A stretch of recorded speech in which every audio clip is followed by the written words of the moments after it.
Welcome everyone. My name is Albert Park. I am from UNEP, the United National Environment Program. Today I'm going to talk to you all bit about a serious problem affected over 100 centuries. That problem is desertification, the process by which healthily used land becomes arid and unusable. As you might imagine, the process does not happen overnight; it takes many years, in some cases centuries, but it can be stopped, and I'll talk about you how in a moment. First of the however, let's consider what causes desertification to happen. As you will see this is slide, it happens for a number of reasons. It takes poor weather conditions like drought combined with a poor land manager to create this destroyed situation. Here is a common scenario. Let's say thousands of million people in a particular region or country need trees for construction courses, for making paper, and for other uses. So of course forests get cut down. However, if you the forests aren't replaced, so that happen in the place by the trees roots get swept away. This top layer of the soil is where plants get nutrients of their not topsoil plants won't grow. Without plants holding the earth in place, their areas also experience more flooding, which destroys even more of the vegetation.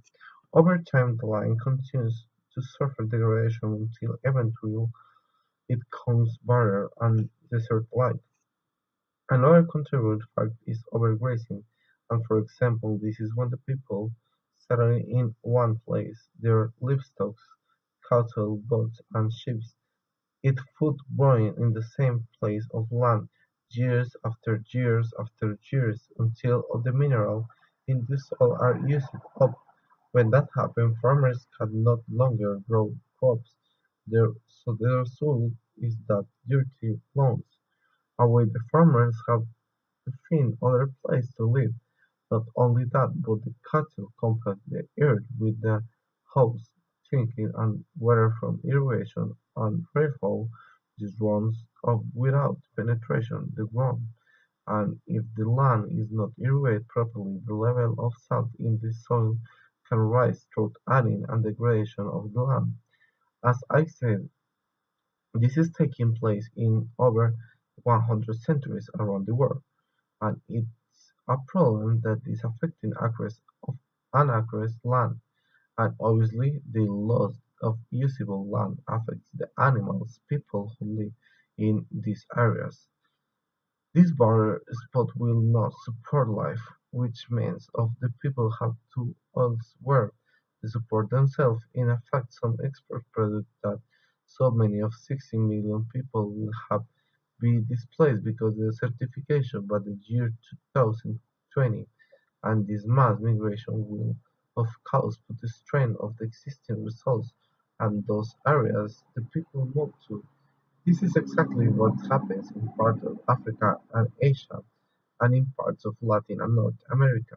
So what can be done to stop desertification from happening?